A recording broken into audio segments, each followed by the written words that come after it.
The moment Park Jae-won walked into Golden Lotus restaurant, every conversation dropped to a whisper. Ursula Creed noticed it immediately. The soft clinking of chopsticks against ceramic plates. The sudden dip in laughter. The way the hostess's spine straightened as if someone had pulled an invisible string.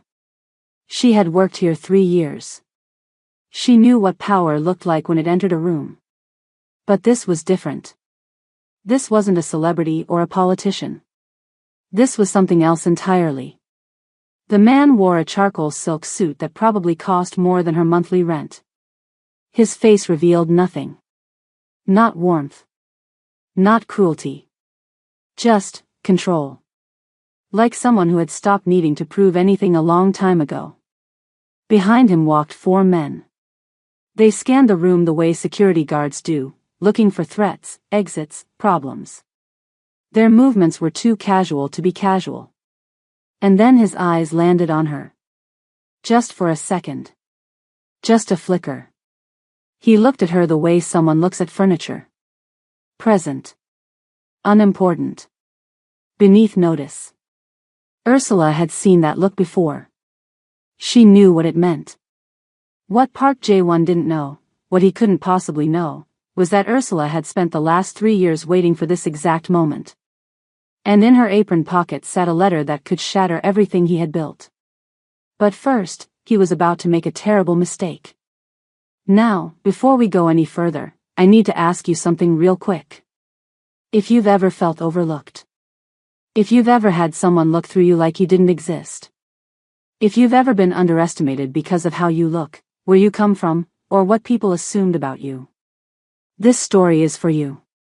And trust me, what happens next is going to hit different. So do me a favor. If you're not subscribed yet, smash that subscribe button right now. Let me know in the comments where you're watching from. I read every single comment, and I want to know, have you ever been in Ursula's shoes? Have you ever been underestimated? Drop your story below. Let's build this together. Now, let's get back to it. Because Park Jae-won is about to learn a lesson he'll never forget. Ursula was supposed to be off tonight.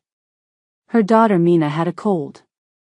The babysitter, Mrs. Kim from apartment 4B, had already stayed late twice this week. Ursula had specifically requested Friday night off. But then Soo-jin, the floor manager, grabbed her arm in the kitchen. The woman's fingers dug in a little too tight. A little too urgent. VIP room 3. You're taking it. Ursula frowned. The smell of frying garlic and sizzling beef filled the cramped kitchen. A chef shouted orders in rapid-fire Korean. I'm not even supposed to be here. I know. But the guest requested an English-speaking server. Something about international business partners coming later. Soo-jin paused. Her eyes darted toward the dining room. Also, this guest is important. Very important. Don't mess it up. Ursula felt something cold settle in her stomach. The kitchen suddenly seemed too loud, too hot. Who is it? Soo-jin hesitated. That hesitation said everything.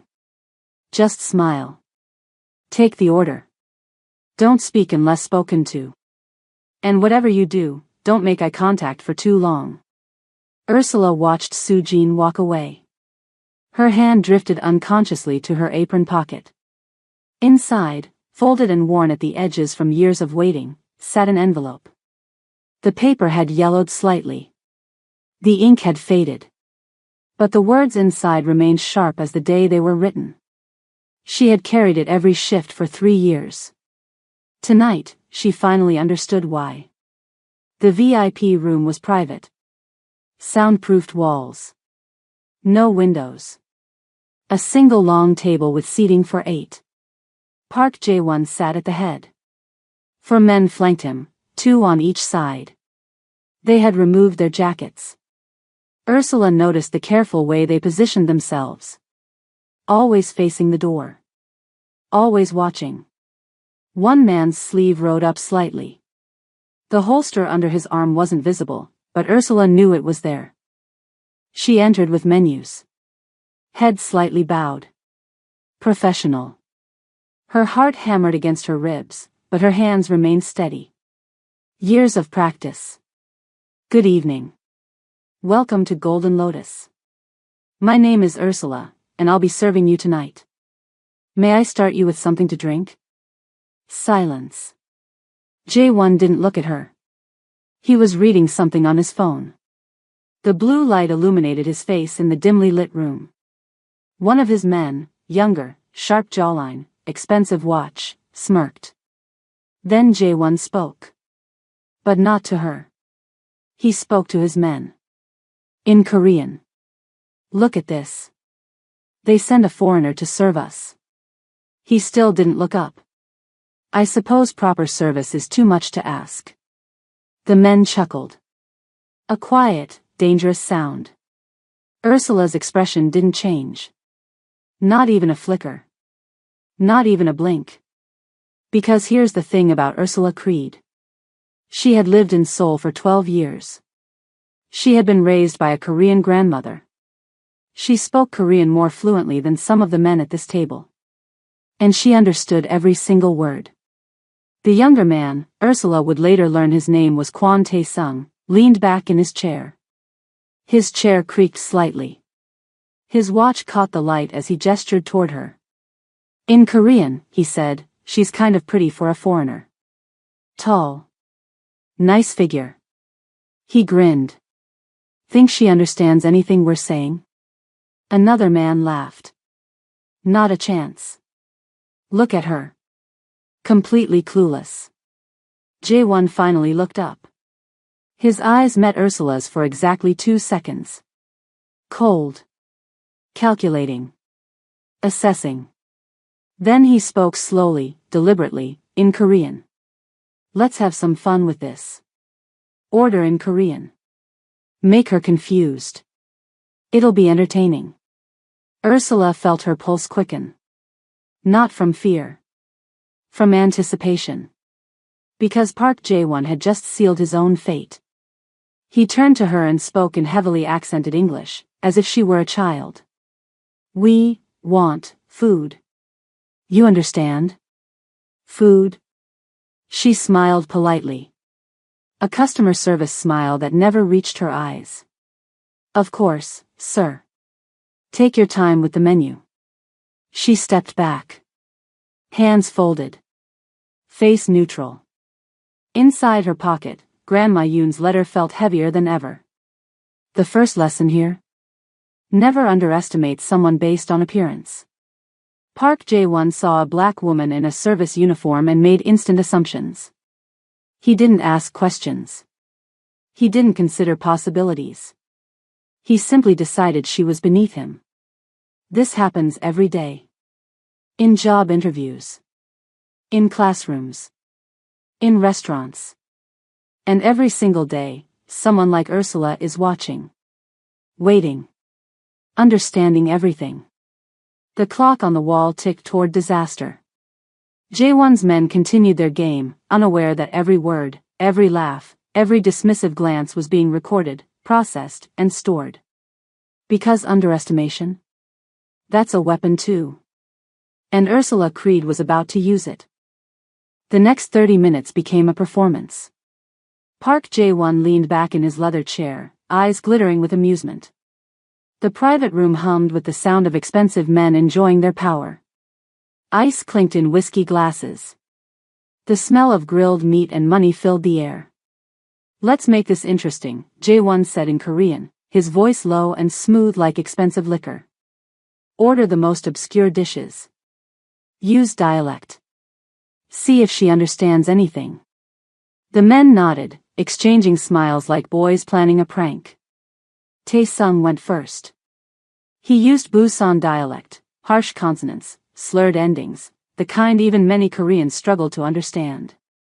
Bring the japchae first, he said, deliberately complex. Then the bulgogi. Wait exactly 4 minutes between courses. And make sure the rice comes out steaming, not warm. If it's warm, send it back. They watched Ursula's face like hawks. Waiting for the confusion. The embarrassment. The panic. She gave them nothing. Not a furrowed brow. Not a hesitant smile. Not a nervous glance. Instead, she nodded and repeated the order back in English, perfectly translated. Japchae first. Bulgogi second. For minutes between courses. Rice must be steaming. The table went quiet. A fork dropped against a plate with a sharp clink. Jaewon's eyes narrowed slightly. Just slightly. A hairline crack in perfect control. Lucky guess, Taesung muttered. She probably heard those words before. But Ursula saw it. The flicker of doubt. The first seed of suspicion. She filed it away and left to place the order. The door closed behind her with a soft click. One round to her. In the kitchen, Ursula leaned against the wall and exhaled. Her hands were trembling. Not from fear. From restraint. The fluorescent lights buzzed overhead. A chef yelled orders in the background. The smell of frying garlic and sizzling meat enveloped her. Every word they had said was burned into her memory. The casual cruelty. The assumptions. The laughter. The way they had looked right through her. Have you ever swallowed fire? Held lightning in your palm? That's what it felt like, containing the storm building inside her. Part of her wanted to walk back in right now, drop the letter on the table, and watch the color drain from Park Jae-won's face. To see his perfect control shatter. She touched the letter in her apron pocket. The edges worn soft from 3 years of waiting. But Grandma Yoon had taught her patience. The memory came rushing back, clear as yesterday. Grandma's small kitchen. The smell of kimchi jjigae on the stove. Rain against the window. Revenge is a cold dish, my child, she used to say, her wrinkled hands working rice into perfect balls. Served best when the other person has forgotten they owe it. Ursula closed her eyes and remembered the old woman's face. The wrinkles around her eyes when she smiled. The way her hands shook when she wrote that final letter. No. Not yet. The timing had to be perfect. She straightened her apron. Checked the plates. And prepared to return to the lion's den. When Ursula returned with the first course, something had changed. The energy in the room was different. Tense. Like the moment before lightning strikes. One of the men, older, with a scar near his ear, was on the phone, speaking rapidly in hushed Korean. His shoulders were rigid. His free hand clenched and unclenched. She caught fragments as she approached with steaming plates. Shipment delayed. Busan Port. Inspector Park is asking questions. Jae-won held up a hand. The man stopped talking immediately, mid-sentence. Everyone looked at Ursula. The room went silent except for the soft sizzle of hot plates. She placed the japchae on the table and began to retreat. 1 step. 2. Wait. Jae-won's voice stopped her cold. Not loud. Just absolute. He studied her face. Really studied it this time. Not looking through her anymore, but at her. Where did you learn to work in a Korean restaurant? English this time. Direct. His accent suddenly less pronounced. Ursula kept her expression neutral. Professional. The perfect service mask. I trained in hospitality before moving to Seoul, sir. How long have you been in Korea? A few years. Not a lie. Just incomplete. A dozen years reduced to a few. Jae-won tilted his head. Something flickered behind his eyes. Suspicion? Curiosity? For a second, his mask slipped too. You're Korean, is it good? Ursula allowed herself a small smile. The tiniest crack in her professional veneer. I know enough to get by. Taesung laughed. She knows enough to get by. That's cute. But Jae-won didn't laugh. He was still watching her. The way a chess player studies the board after an unexpected move. And Ursula realized something dangerous. Park Jae-won wasn't stupid. He wasn't just another rich man drunk on power and assumptions. He was testing her. The game had changed. And neither of them knew the other's next move. Jae-won's phone rang. The sound cut through the private room like a ghost appearing. Not the usual electronic chime of a smartphone. Not a generic ringtone. It was an old Korean folk song. The kind played on wooden flutes and string instruments. The kind grandmothers hummed while preparing kimchi or hanging laundry. Ursula's breath caught. She knew that song. The melody transported her instantly, to a tiny kitchen in Itaewon. Morning sunlight filtering through faded curtains. The smell of doenjang soup simmering. And Grandma Yoon's soft, wavering voice singing as she worked. Every morning. For 12 years. Jae-won answered. His voice changed. The sharp edges disappeared. Softer. Almost vulnerable. Yes. I understand. I'll handle it. 3 sentences. That's all. But they sounded different from anything he'd said all night. He hung up and stood abruptly.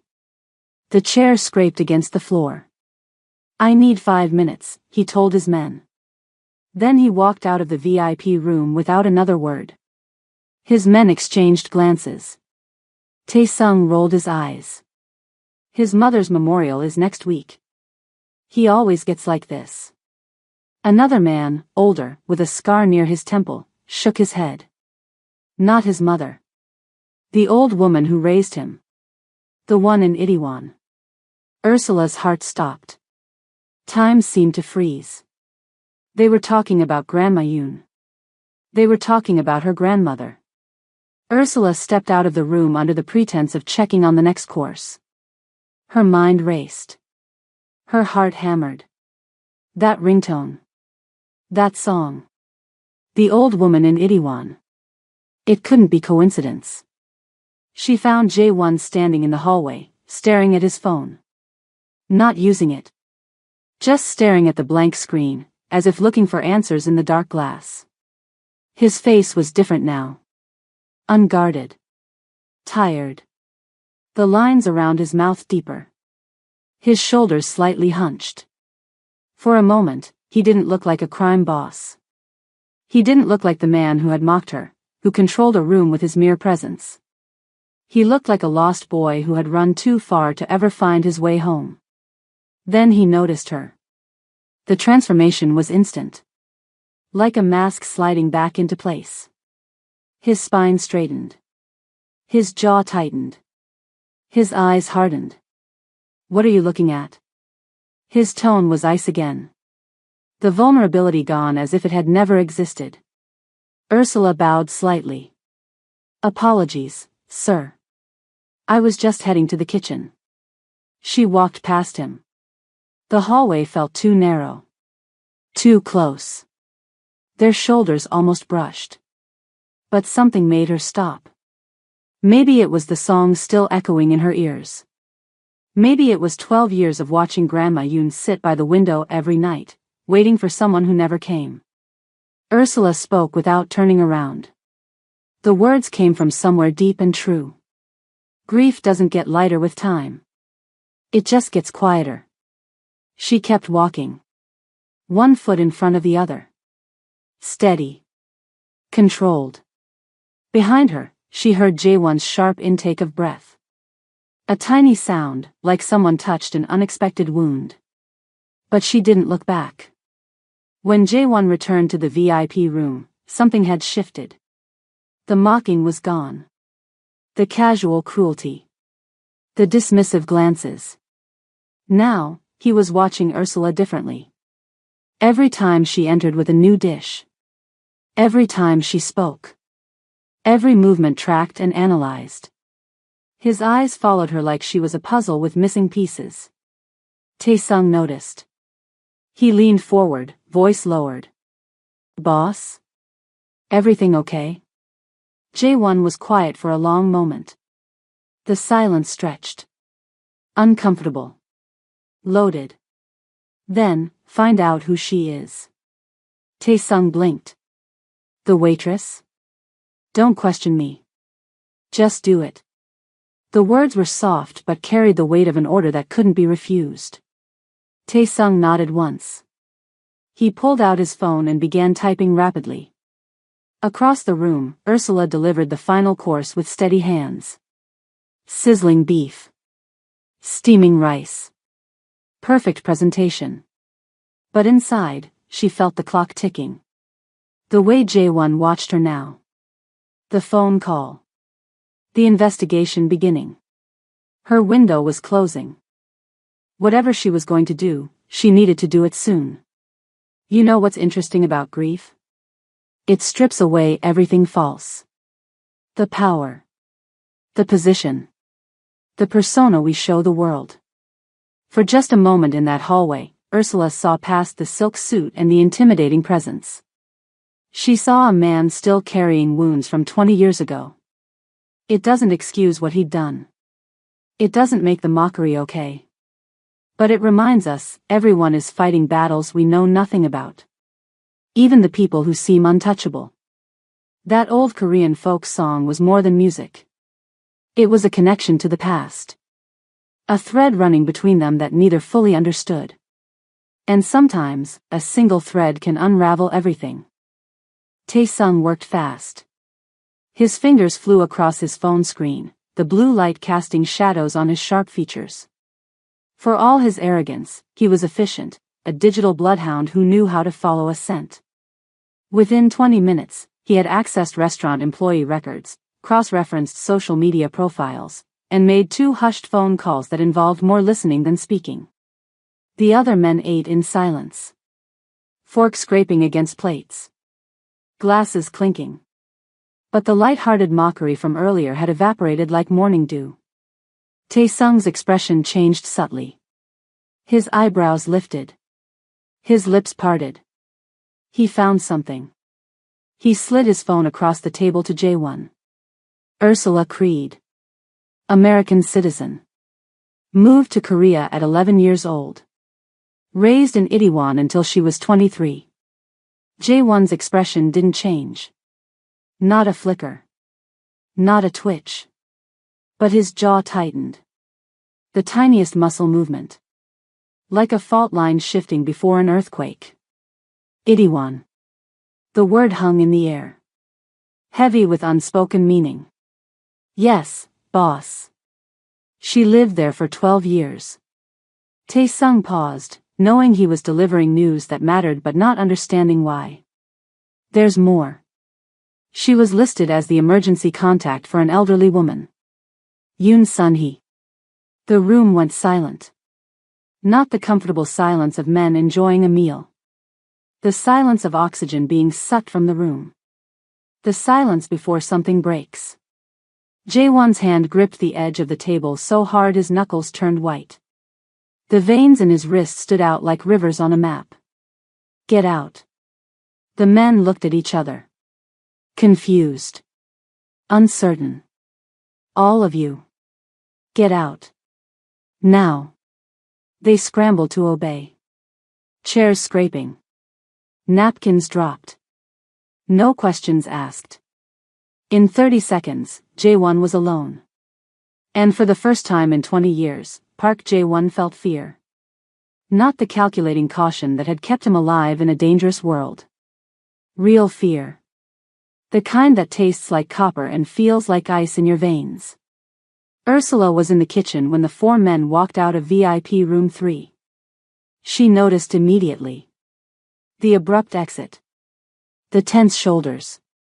The rushed pace. They moved differently now. Urgent. Tense. Like men evacuating a building about to collapse. Tae-sung stopped beside her. Close enough that she could smell his expensive cologne. Close enough to be intimidating. Boss wants to see you. Alone. Ursula's pulse quickened. A drummer beating faster inside her chest. But she kept her face calm. Years of practice hiding what she really thought. Is there a problem with the service? Taesung studied her with new eyes. No longer dismissive. Now suspicious. Calculating. Like she had suddenly transformed from furniture into a potential threat. I don't know. Is there? He walked away without waiting for an answer. His footsteps faded down the hallway. Ursula stood in the kitchen for exactly 10 seconds. The hum of the refrigerator. The sizzle of oil. The rhythmic chopping of vegetables. She thought about Mina at home. About Mrs. Kim waiting, probably asleep on the couch by now. About the life she had built from nothing, the apartment with the leaky faucet, the second-hand furniture, the stack of children's books by the bed. She thought about running. Walking out the back door. Disappearing. But she also thought about Grandma Yoon. About the letter that had lived in her pocket for 3 years. About the promise she had made to a dying woman. About waiting for this exact moment. She straightened her apron. Adjusted her collar. Took one deep breath. And she walked toward VIP room 3. The door was open. Just slightly. A sliver of light spilled into the hallway. Ursula paused. Listened. No voices. No movement. She pushed the door open wider. Jaewon was gone. The table was abandoned. Half-eaten food cooling on plates. Chairs pushed back at odd angles, as if the men had left in a hurry. A glass of water tipped over, forming a small puddle on the expensive tablecloth. But on the table, in front of where Jaewon had been sitting, was a single item. A photograph. Ursula walked closer. Her shoes silent on the plush carpet. She picked it up. Her heart stopped.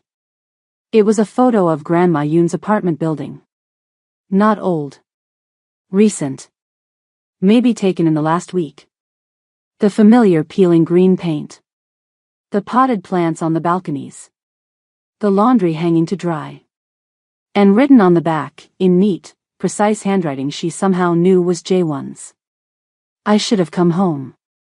Ursula's hands trembled. The photograph blurred as tears filled her eyes. He knew. He had always known. He hadn't forgotten or moved on. He hadn't become so important that the past didn't matter. He had been living with the guilt this entire time. Ursula found him on the rooftop. The door creaked as she pushed it open. Cold night air rushed against her face. The distant hum of traffic rose from below like the breathing of a sleeping giant. It was employees only. Fire exit access. A concrete slab with ventilation units and cigarette butts. Technically off-limits to guests. But Park Jae-won wasn't the kind of man who followed rules. He stood at the edge, looking out over Gangnam's glittering skyline. Seoul Tower lit up in the distance. Skyscrapers like jewels against the night. His suit jacket was off. His sleeves rolled up. The polished veneer stripped away. He looked smaller somehow. Less like a crime boss. More like a man carrying decades of regret. He spoke without turning around. His voice carried on the night breeze. You knew. This whole time. You knew exactly who I was. It wasn't a question. Ursula stepped closer. Gravel crunched under her shoes. Yes. And you waited. 3 years. Working here. Just waiting for me to walk in. Yes. Finally, he turned. The man who had looked through her earlier now looked at her with unveiled pain. His eyes were red. Not crying. But close. The mask completely gone. Why? The word hung between them. Simple. Devastating. Ursula reached into her apron pocket and pulled out the letter. The envelope was slightly yellowed. Worn at the edges from being carried for so long. Because she asked me to. Jae-won stared at the envelope like it might catch fire. That's her handwriting. Yes. Ursula held it out. The breeze tried to take it. She kept her grip firm. She wrote it 2 weeks before she died. She made me promise I would give it to you in person. Jaewon didn't take it. His hands remained at his sides. His jaw worked. Swallowing emotion. I can't. You have to. You don't understand. His voice cracked. The sound of ice breaking on a frozen river. I left her. I said I would come back and I never did. 23 years. I sent money but I never. He stopped. Breathed. I was ashamed. I became something she would never recognize. Something she would never forgive. A police siren wailed in the distance. The city continued its rhythm below them. Ursula's voice softened. You're wrong about that. She pressed the letter into his hands. Not asking permission. Not waiting for him to be ready. She never stopped waiting for you. Not once. Every night, she would sit by the window and ask if her little dragon had come home yet. Jaewon's hands shook. Little dragon? The nickname hit him like a physical blow. His shoulders curved inward. That's what she called you. Because of the bruise on your back. The night she found you. For a long moment, neither of them spoke. The rooftop was silent except for the wind and distant traffic. A helicopter passed overhead, its searchlight sweeping across buildings. Then, slowly, Park Jae-won, one of the most feared men in Seoul, opened the letter. And began to read. I need to pause here for just a moment. Because this story isn't really about a crime boss and a waitress. It's about second chances. It's about the people who wait for us when we don't deserve it. It's about the guilt we carry when we think it's too late. Maybe you've been there. Maybe there's someone in your life you've been meaning to call. Someone you've been putting off because you don't know what to say. If this story is hitting home for you, let me know in the comments. Tell me your story. Tell me where you're watching from. And if you haven't subscribed yet, smash that subscribe button right now. Not for me. But because there's a part 2 to this story that you absolutely cannot miss. What's in that letter? What choice will Jaewon make? And what secret is Ursula still hiding? We're just getting started. Now, let's continue. The letter was short. The rooftop wind tried to take it. Jaewon turned his back to the breeze, protecting the paper like it was made of gold. Grandma Yoon's handwriting was shaky. Barely legible in places. The penmanship of someone whose body was failing but whose mind remained clear. But the words were clear. My little dragon. I know you think you've gone too far. I know you think there's no road back. But I need you to know something. I never stopped loving you. Not for one single day. I don't care what you've done. I don't care who you've become. You are still the boy I found bleeding in the alley. You are still the child who called me Hermione. I'm leaving you something. It's with Ursula. She's like a daughter to me. She'll explain. Please. Come home. Even if it's just once. Your grandmother. Yoon Sun-hee. Jaewon's face remained still. Too still. Like a man afraid that any movement might shatter him completely. He folded the letter carefully. Precise creases. Deliberate movements. A man regaining control one gesture at a time. Then he looked at Ursula. What did she leave me? Ursula hesitated. The city lights reflected in her eyes. The wind tugged at loose strands of her hair. Something that could change everything.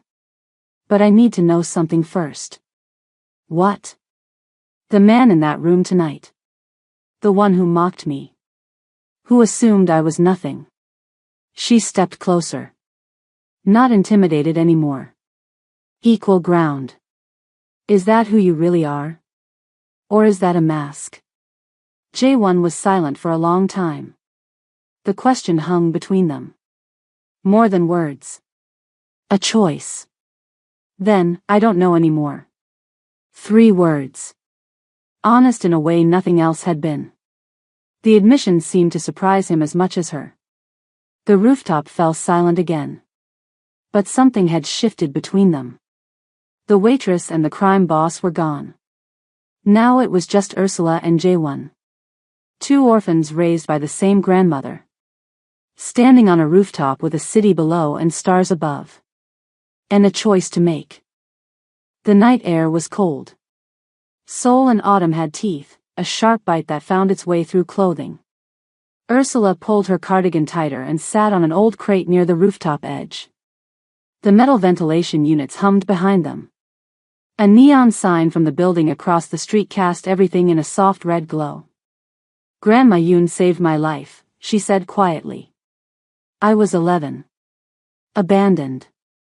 Waiting for a social worker who never came. She found me on the stairwell and brought me inside. J1 remained standing. His posture stiff. But he listened without interrupting. I didn't speak Korean. She didn't speak English. But she made me rice and put a blanket around my shoulders. Ursula smiled at the memory. The next morning, she handed me a notebook and pointed at objects. Table. Chair. Bowl. That's how it started. The city stretched below them. Endless lights. Lives stacked upon lives. She taught me Korean. She taught me how to cook. She taught me that family isn't about blood. It's about who shows up. Her voice wavered slightly. When she got sick, I was the one who took her to the hospital. I was the one who sat with her at 3 a.m. when she couldn't sleep. I was there when she stopped. The words caught in her throat. J1 finished the sentence quietly. When she died. Yes. Silence fell between them. Not uncomfortable. The silence of shared understanding. Then J1 asked the question that had been burning since the rooftop. His voice carefully neutral. She raised 2 orphans. You and me. He paused. Did she ever compare us? Ursula almost laughed. Almost. Every day. She used to say you were the brave one and I was the careful one. She said you had fire in your heart. She said I had patience. The corner of J1's mouth twitched. Almost a smile. Then it vanished. Was she disappointed? In what I became? Ursula looked him directly in the eyes. She was worried. But never disappointed. Not once. Ursula reached into her cardigan pocket and pulled out a small key. It caught the red neon light. Ordinary. Unremarkable. The kind that opened thousands of locks across the city. Before she died, Grandma Yoon gave me this. J1 frowned. What does it open? A safety deposit box. Korea First Bank. Itaewon branch. The wind picked up. Papers from the restaurant below swirled in a small eddy near the rooftop door. What's inside? Ursula hesitated. This was the moment. The real reason she had waited 3 years. Carried a letter. Learned to serve tables in an upscale restaurant frequented by the powerful. Evidence. Records. From 20 years ago. Before you were this. She gestured vaguely at him. Documentation of everything that was done to you. The people who hurt you. The system that failed you. J1's face went pale. The composed crime boss vanished. For a moment, he looked like the teenager who had been beaten and left for dead. How did she? She never stopped protecting you. Even when you didn't know it. Ursula held out the key. This was her gift. A choice. What choice? You can use this to protect yourself. To buy leverage against people who might come after you.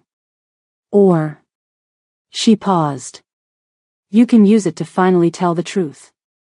To stop running. J1 stared at the key like it might burn him. The city continued below them. Cars honking. People walking. Lives unfolding in thousands of windows. Why would she give me that choice? Ursula's answer was soft. Because she believed you would make the right one. Jaewon's phone buzzed. The sound shattered the moment. Reality intruding. He glanced at the screen. His face hardened. The vulnerability disappeared like a door slamming shut. I have to go. Now? There's a problem. The shipment I mentioned. It's... He stopped himself. The crime boss returned. Compartmentalizing. Calculating. You don't need to know. Ursula stood. The crate scraped against concrete. So that's it? You're just going to walk away? Again? The words hung in the air. An accusation. A challenge. Jaewon paused at the rooftop door. His hand on the handle. I'm not walking away. I'm buying time. He looked back at her. Meet me tomorrow. 10 a.m. The old apartment in Itaewon. Grandma Yoon's building. It's been demolished. No. It hasn't. His expression was unreadable. I bought it. 3 years ago. I couldn't let them tear it down. Ursula's breath caught. You bought her building? The question remained unanswered. But Jaewon was already gone. The door swung closed behind him with a metallic click. Ursula stood alone on the rooftop. The key felt heavy in her palm. Tomorrow would change everything. Ursula got home at midnight. The apartment building was quiet except for the faint hum of the old refrigerator and water running through pipes in the walls. Her key turned in the lock with a soft click. Mina was asleep on the couch, one small arm dangling over the edge. Mrs. Kim snored lightly in the armchair beside her, an open magazine across her lap. The television flickered with muted commercials, casting blue shadows across the small living room. Ursula stood in the doorway and watched her daughter breathe. 6 years old. Bright. Curious. Hair in messy braids that would need redoing in the morning. The reason Ursula worked double shifts. The reason she stayed in Korea. The reason she couldn't afford to make mistakes. The floor creaked as she crossed the room. She gently lifted Mina, feeling the warm weight of her daughter against her chest. So small. So trusting. She carried her to the bedroom they shared, a single mattress for Ursula and a child's bed for Mina, separated by a nightstand with a lamp missing its shade. Mommy? Shoo. Go back to sleep, baby. Mina's eyes opened halfway, unfocused and sleepy. Did something happen tonight? Ursula paused. The question hung in the air. Why do you ask? You smell different. Like, outside. Children notice things adults miss. The smallest details. The things we think we hide. Ursula smiled softly. I was on the roof for a little while. At work. Mina yawned, her small hand reaching up to touch Ursula's cheek. Was it pretty? The sky? It was complicated. Mina didn't understand what that meant. She just nodded and drifted back to sleep, her breathing deep and even. Ursula sat on the edge of the bed for a long time. The distant sounds of the city filtered through the thin walls, a car horn, voices from the street, someone's television one floor down. She thought about the key in her pocket. About Jaewon. About Grandma Yoon. About the life she'd built, balanced on the edge of a knife. At 1:47 a.m., Ursula's phone rang. The sound cut through the darkness, harsh and electronic. She'd been sitting at the kitchen table, unable to sleep. Unknown number. She almost didn't answer. The phone vibrated against the Formica tabletop, screen glowing blue in the darkness.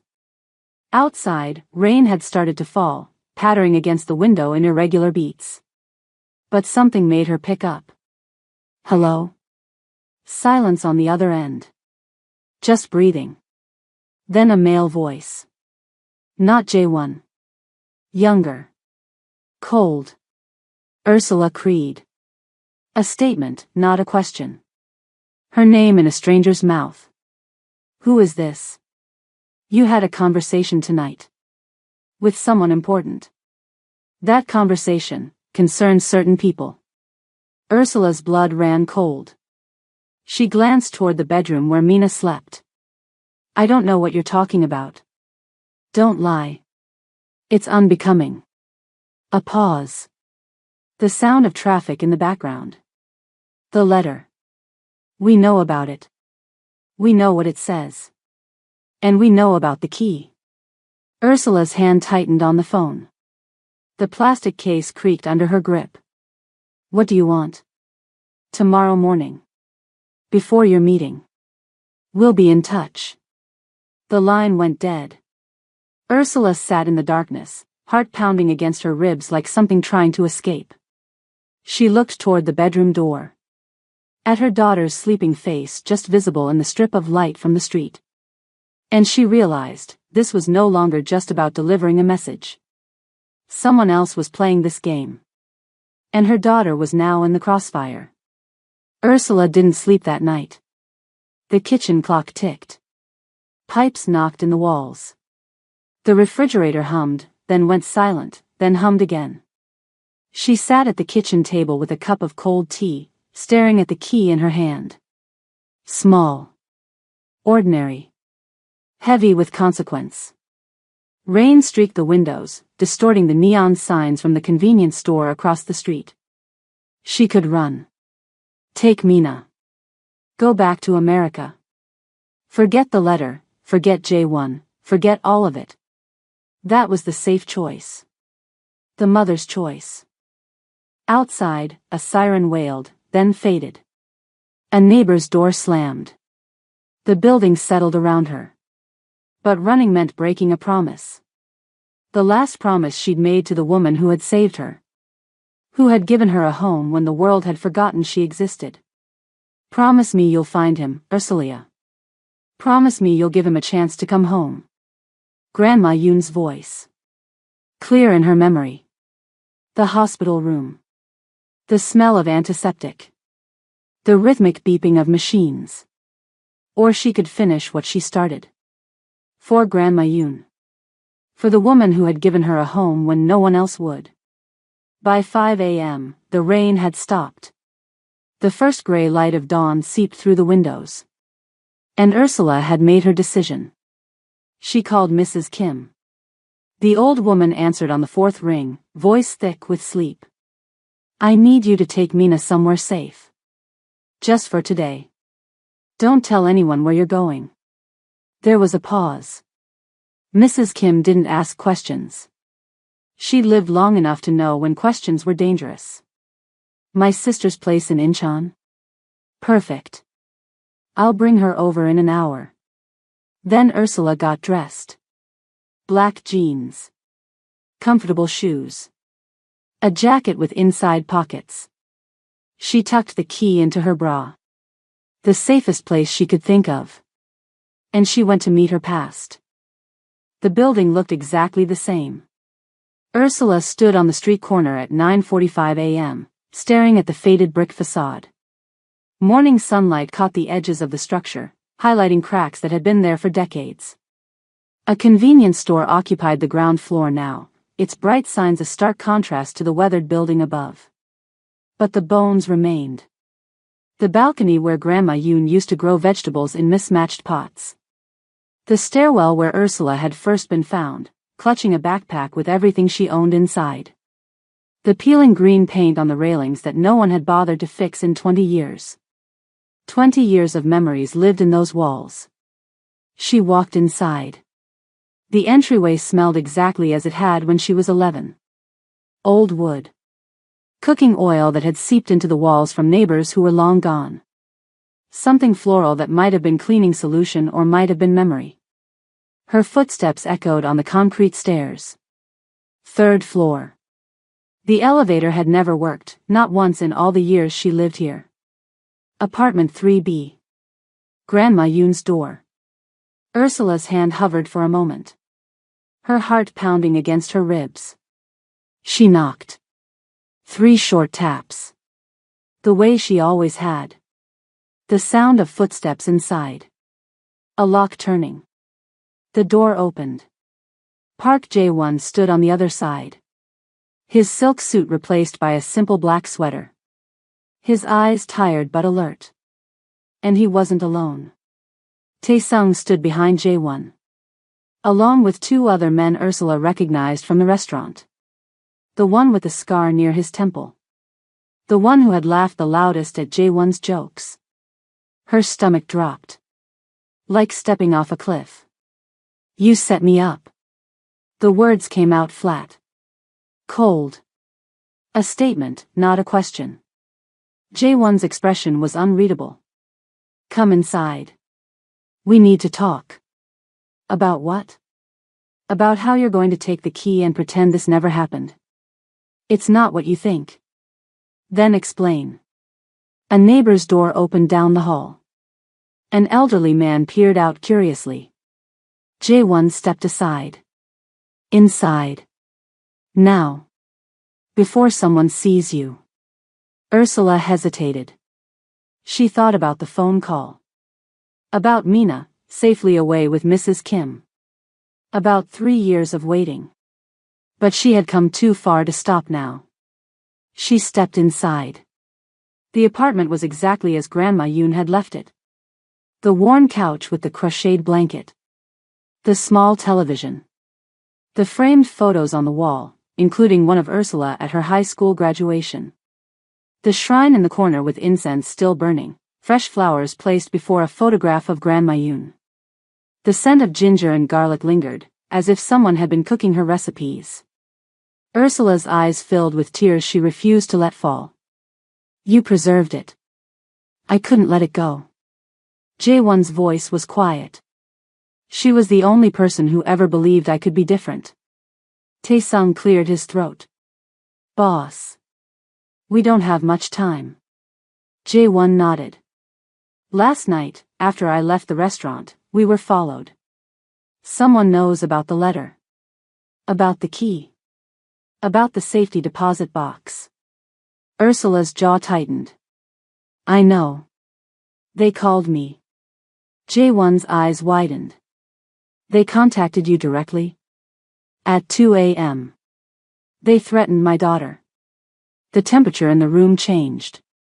Something shifted in Jae-won's expression, a hardness, a focus. He turned to Tae-sung. Find out who. Now. Tae-sung moved to the kitchen, phone already at his ear. He made 3 calls in rapid succession. Spoke in hushed Korean too fast for Ursula to follow completely. Each call shorter than the last. Then his face went pale. Boss, it's Chairman Kong. Jae-won's hands curled into fists. Kong. He's supposed to be an ally. Apparently, he's been planning a move for months. The evidence in the safety deposit box, it implicates his family too. He can't let it surface. Ursula watched the men exchange glances. The tension in the room palpable, like static before lightning. Who is Chairman Kong? Construction. Real estate. Politics. Jae-won's voice was tight. The man who built half of Gangnam and owns the other half. The man who... He stopped himself. The man whose family ordered the beating that nearly killed me. The beating that led me to Grandma Yoon's doorstep. Ursula stepped forward. So what do we do? Jae-won looked at her for a long moment. His eyes traveled over her face, searching for something. Trust? Fear? Weakness? Then he made a decision. We go to the bank. Together. We open the box. And we make copies of everything. Then what? Then we give Chairman Kong a choice. The same choice Grandma Yoon gave me. He paused. Walk away clean. Or face the truth. Ursula studied his face. And if he doesn't walk away? Jae-won's jaw tightened. Then we release everything. And we both disappear. One of the men by the door shifted uncomfortably. "Boss, you can't be serious. This woman is Grandma Yoon's daughter as much as I was her son." Jae-won cut him off. "And her child has been threatened. This ends today." For a moment, neither of them spoke. The apartment was quiet except for the soft ticking of the clock on the wall, the same clock that had hung there for 20 years. Then Ursula reached out her hand. "Partners?" Jae-won hesitated. In his entire life, he had never trusted anyone. Not fully. Trust was weakness. Trust got you killed. His men watched, their faces showing confusion, concern. But this woman, this stranger who had waited 3 years, who had carried a letter across oceans and time, she was offering him something he didn't deserve. A second chance. He took her hand. "Partners." His palm was warm against hers, calloused in places a businessman's hands shouldn't be. Tae-sung checked his watch. "The bank opens in 15 minutes. Jae-won nodded. "We'll take separate cars. Ursula with me. You follow with the others." He turned to Ursula. "The key?" She reached into her jacket and pulled it out. Small. Ordinary. The weight of decades in a piece of metal. "Let's finish what she started," she said. Jae-won looked around the apartment one last time. At the photos. The shrine. The home that had saved them both. For Grandma Yoon. Korea First Bank. Itaewon Branch. Saturday afternoon. Sunlight streamed through tall windows, casting rectangles of light across marble floors. The bank smelled of polish and paper and wealth. A place where secrets lived in numbered boxes. Ursula and Jae-won walked in together. No bodyguards. No backup. Tae-sung and the others waited outside, watching for Chairman Kang's men. Just 2 people carrying 20 years of secrets between them. Their footsteps echoed against the marble. A security guard looked up, then away. A teller paused mid-count. Power recognized power. The safety deposit box was in the basement vault. Box 847. Grandma Yoon had been paying for it since 1999. Monthly fees from her small pension. Never missing a payment. The bank manager, a nervous man named Mr. Park, led them down. His keycard beeped at 3 different security points. His hand trembled slightly. "This box hasn't been accessed in 23 years, he said. "Are you sure you want to open it today?" The vault door stood open. Heavy steel. Walls of numbered boxes. The air cooler here. Still. Jae-won looked at Ursula. Something passed between them. Understanding. Resolve. She nodded. "We're sure." Inside the box. Photographs. Old ones. Polaroids with dates written in the margins. A teenage boy with bruises on his face. Police officers standing over him. The same officers later accepting envelopes from a man in an expensive suit. Documents. Reports. Medical records. Statements that were never filed. Names circled in red ink. Connections mapped out in Grandma Yoon's neat handwriting. A cassette tape. Small. Unlabeled. And one more letter. Sealed. Addressed to no one. Jae-won picked up the photographs with trembling hands. His face reflected in the polished steel drawer. She documented everything. Every time I was hurt. Every time the system failed. His voice was barely audible. A whisper in the vault. She was building a case. All these years. Ursula picked up the cassette tape. It felt light. Fragile. Ancient technology holding something precious. "What's on this?" "I don't know." But they both knew they would have to listen. Mr. Park hovered nervously at the vault entrance. "Will you be needing anything else?" Jae-won looked up. A cassette player. Do you have one? The man blinked. I might. In storage. Find it. They found an old player in the bank's storage room. Dust-covered, forgotten in a box of obsolete equipment. Mr. Park plugged it in with an apologetic smile. I'm not sure if it still works. The small room was cramped. File cabinets. A desk. No windows. Just Ursula and Jae-won, standing close enough to feel each other's breathing. Jae-won pressed play. Static. Hissing. Then. The tape crackled to life. Grandma Yoon's voice filled the room. Wavering. Soft. But clear. My children. If you are hearing this, then you have finally found each other. I always knew you would. I kept these records not for revenge, but for truth.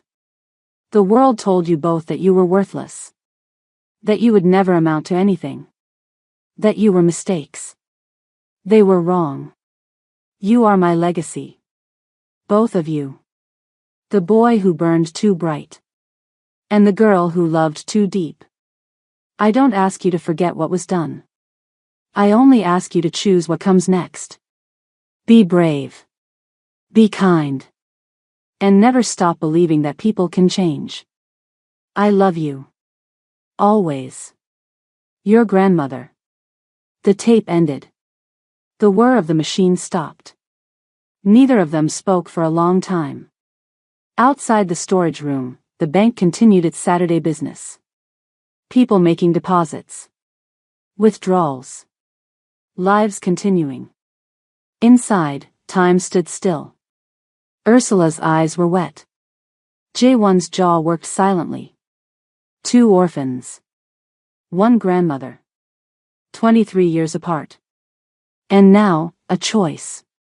Chairman Kong never made his move. Jae-won sent him the photographs. All of them. Not through an intermediary. Not with threats or posturing. Just truth, delivered in a plain envelope to Kang's office. With a simple message, walk away. Or this goes public. Kong walked away. The evidence stayed buried. For now. But something else changed. Jae-won stepped back from his empire. Not all at once. Not dramatically. But gradually. He promoted men who had consciences. He closed operations that hurt innocent people. He sold properties. Liquidated assets. Redirected funds. And he started something Grandma Yoon had always dreamed of. A youth shelter in Itaewon. 4 orphans. 4 runaways. 4 kids like he used to be. He named it Yoon's Home. 6 months later. Ursula stood on the balcony of Grandma Yoon's apartment building. The same balcony where vegetables used to grow. Now replanted with peppers and green onions and the herbs Grandma used to love. Seoul sprawled before her. The mountains in the distance. The city that had broken her and made her. Given her everything and taken so much. Mina played in the courtyard below, chasing pigeons and laughing. Her Korean now fluent. She belonged here in a way Ursula hadn't at her age. The door behind Ursula opened. Jae-won stepped out. He looked different now. Lighter. Still guarded. Still careful. But not as cold. The silk suits replaced by simpler clothes. The entourage gone. The shelter opens next week, he said. I was hoping you might consider helping run it. Ursula raised an eyebrow. You're offering me a job. I'm offering you a home. She looked at him for a long moment. Then she smiled. Grandma Yoon would have liked that. Below them, Mina called up. Mommy. Uncle Dragon. Watch me. They both looked down. Watched her spin in circles until she collapsed in dizzy laughter. She would have loved that too, Jae-won said softly. And for the first time in 23 years, He was exactly where he was supposed to be. No matter how far you've gone down the wrong path, you can always turn around. Found family is real family. Grandma Yun wasn't related to either of them by blood. But she loved them more fiercely than anyone. She saw two lost children and made them her own. And even after death, she brought them back together. Who is your Grandma Yun? Who has loved you when you didn't deserve it? Think about them today. Call them. Visit them. Tell them what they mean to you. Because time doesn't wait. And neither do the people who matter. And that, my friends, is the end. But not really. Because stories like this one don't just live on screen. They live in us. In the choices we make. In the people we become. If this story meant something to you, if it made you think about someone you love, someone you've lost, or someone you need to forgive, I want to hear about it. Drop a comment right now. Tell me where you're watching from. Tell me your story. And if you haven't subscribed yet, what are you waiting for? Smash that subscribe button. Join this community. Let's keep telling stories that matter. Because you being here, it means everything. Thank you for watching until the end. I'll see you in the next one.